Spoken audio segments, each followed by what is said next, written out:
I'm Gloria Kiefer-Preston, and I'm a physiotherapist, and I work at the David Braley Sport Medicine and Rehabilitation Center, and that's at McMaster University.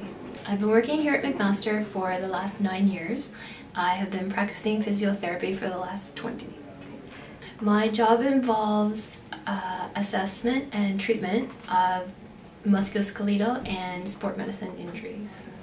On the first visit, someone would be here for approximately half an hour to an hour, and they would get a complete assessment of the problem, and usually within that time we would also do a little bit of education and a bit of treatment. At home, there are some things you can purchase that would help you. Generally, having tight muscles in the lower extremity and wanting to release tension in that, you could use a foam roller, which is relatively inexpensive, about $20, and they can be purchased. And you would be shown how to do it and which muscle groups to do by a therapist, and it takes a couple minutes a day to do. If you're looking and needing some strengthening exercises, you can purchase TheraBand, which is really inexpensive. It's just a couple dollars a fee, like $2 or $3. And that could be used to strengthen up some muscles in the ankles and shins. And I think balance is an important component for a dancer. So if you're looking to work on some balance exercises, you don't need to purchase anything. You can use something like a pillow or a couch cushion and practice some balancing on that. And one other thing, actually, because you're going to need a good core stability as a dancer, another piece of equipment you could use is exercise ball. That would be a really good thing to have too. With warming up, you want to be taught how to do a good dynamic warm-up.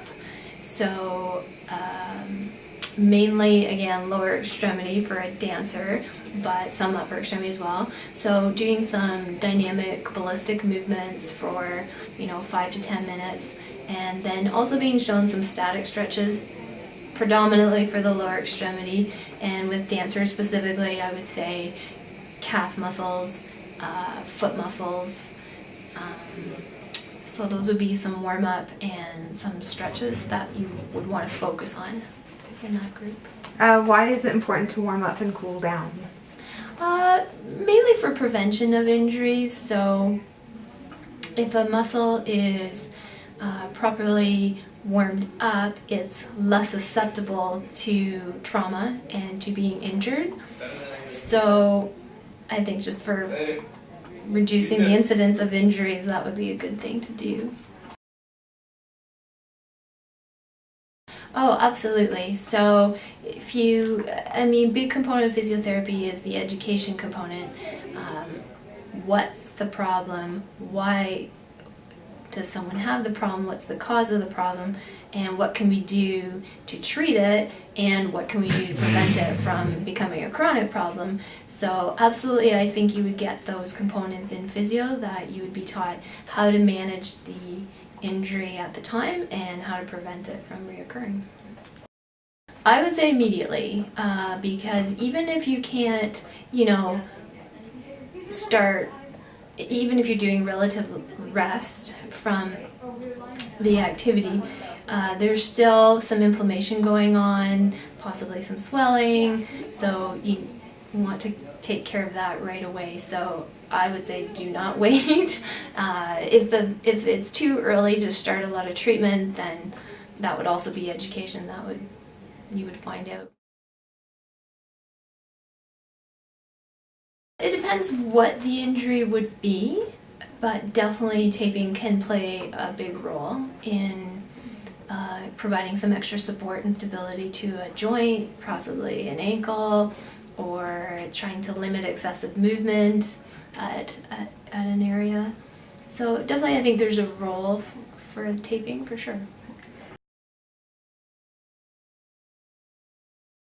When you are exercising, you're actually traumatizing your muscle tissue.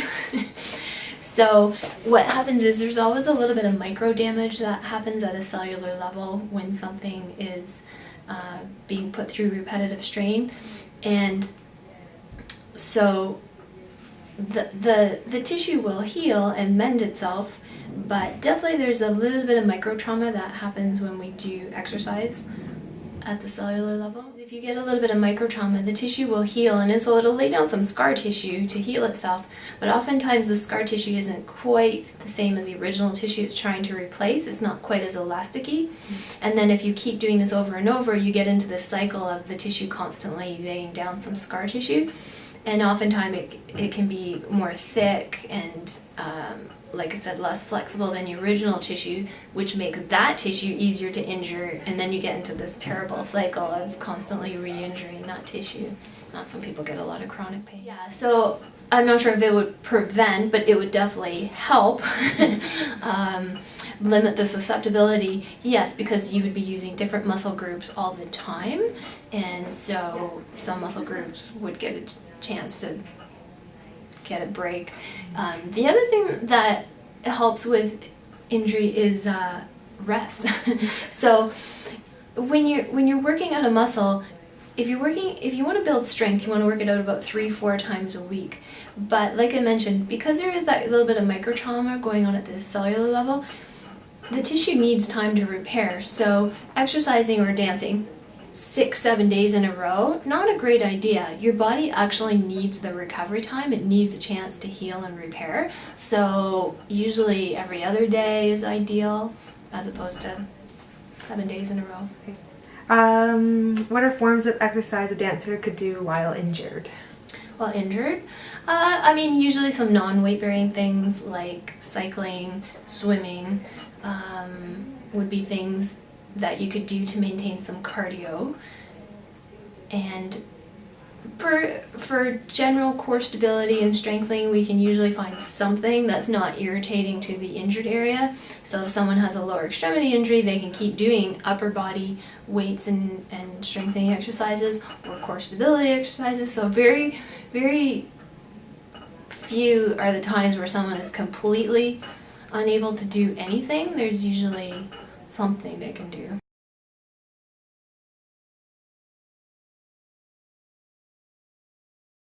Like immediately to treat the inflammation, you want to do your typical rest the injury from the aggravating activity, ice the injury to decrease the swelling and the inflammation.